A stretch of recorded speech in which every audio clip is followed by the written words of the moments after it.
everyone, I'm Anna and this is the R5 Leather Workshop, where today I just wanted to say a huge thank you to everyone here as we start the new year for just watching my videos and putting up with my learning on what on earth I'm doing from a video standpoint. I do know what I'm doing with leathercraft, but as far as videos, my videos weren't always the cleanest, and I will 100% admit to that.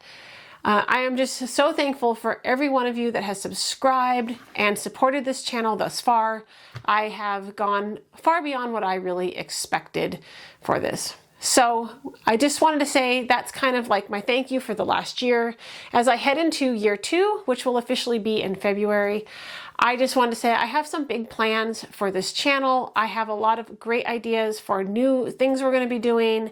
And so I just hope you'll stick with me as I do all those things. And I've just also really appreciated people who are commenting, saying either that they love the channel or giving me suggestions.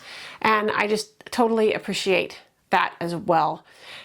With that, I have one more video coming out here in January.